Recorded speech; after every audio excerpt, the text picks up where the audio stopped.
been made. Scott Lucas, what would be the ramifications? Quickly, if I may get two comments from you and also with Glenn before we move on here on our show.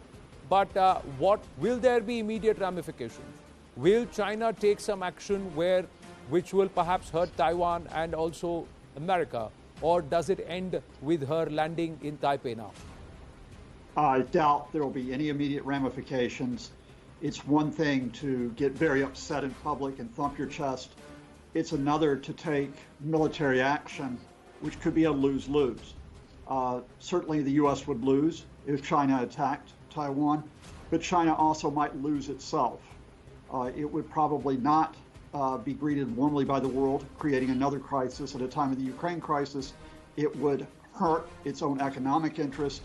The Chinese tactics so far have been to play this long in terms of taking over Taiwan.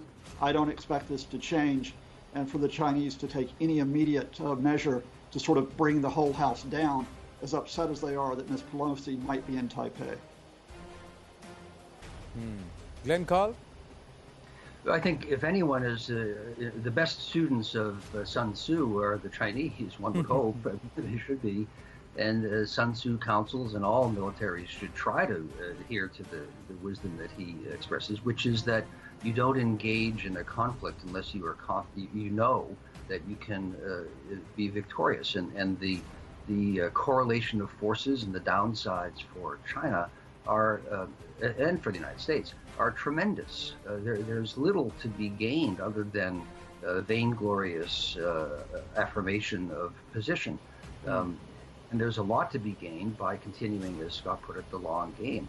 This is why I've been mystified and so distressed by Xi's increasing, frankly, aggressiveness and belligerence, because I think that he could achieve what he wants without creating the tensions that are occurring.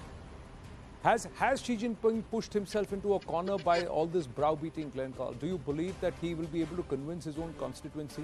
Fujian moving tanks, in Xiamen getting tanks on the beach, and then trying to say, I'm closing the airspace. Did he need to do all of this?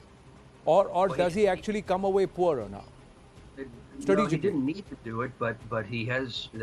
The other part of your question is the easiest one to answer that we've had in this session, I think, which is he clearly has the strong support of a large majority of the Chinese population. You know, the media has shaped perceptions quite successfully, and the two cards that the regime has played to base its legitimacy are economic development, increasing prosperity, and nationalism.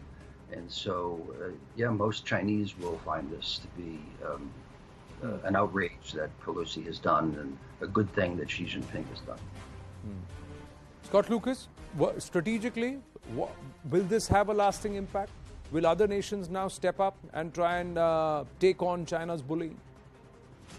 Well, I think other nations will continue to move as they are, which is for their own defense, including in collective defense. So India, for example, will try to maintain a balance, which is it does not want to intervene over the Taiwan issue, but it will further its involvement in the Quad, for example, stressing the economic and political rather than military dimensions.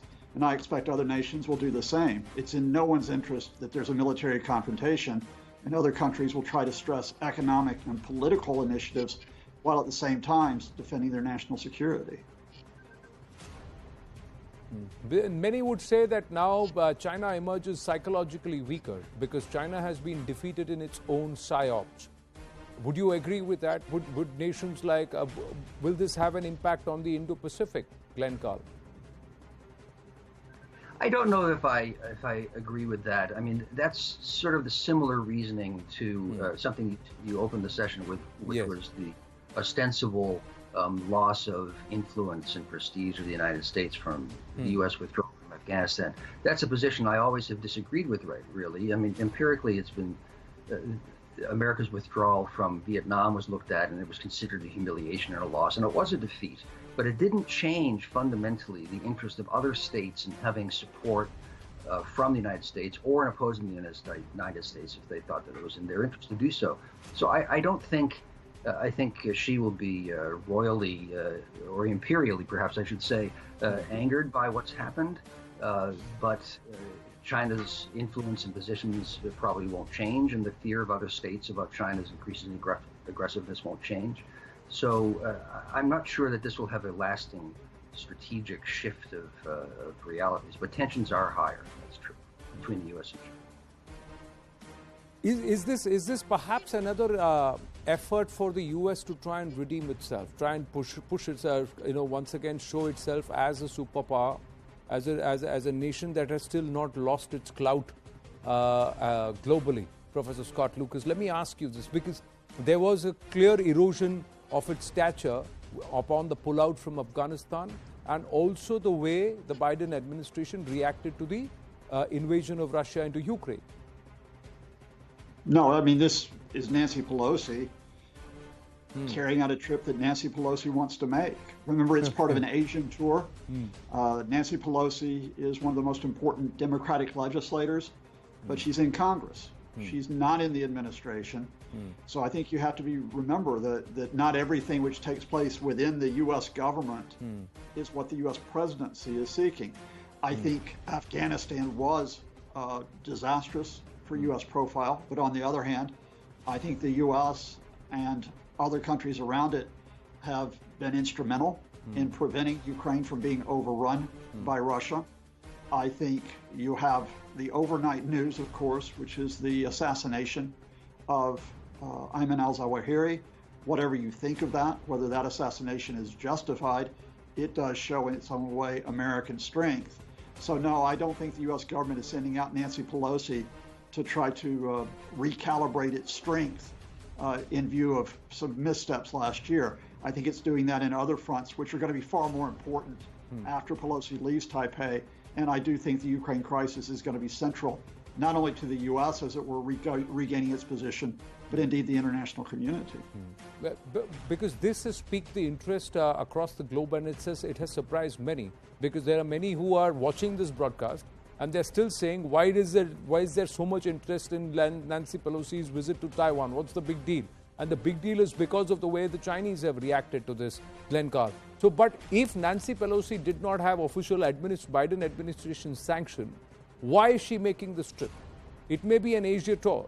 Is there a political motive to this? Or is there a constituency which would now want to project itself and say that we are from this grouping of Nancy Pelosi, which will stake claim going forward when the elections come around again among the Democrats itself? Well, at some point we'll learn the answers, but I don't know them. I don't know that many people in the public know them at all now. It's true that Nancy Pelosi is not formally representing the government. It's an advantage and disadvantage of the American system to have a separation of powers.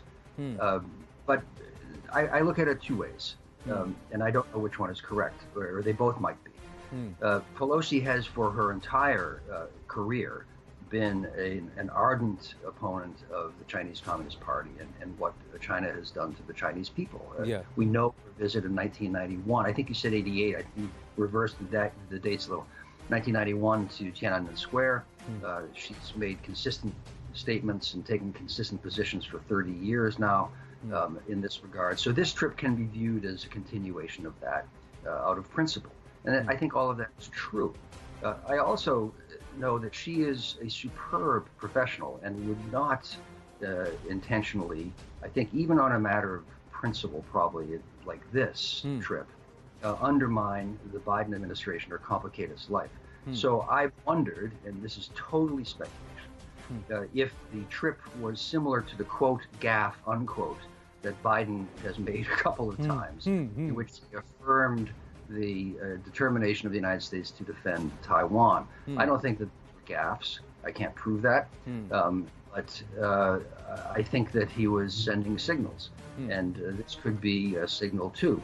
Wise or not, one can debate. But I incline to that assessment. So you believe that there is much more to it than meets. What is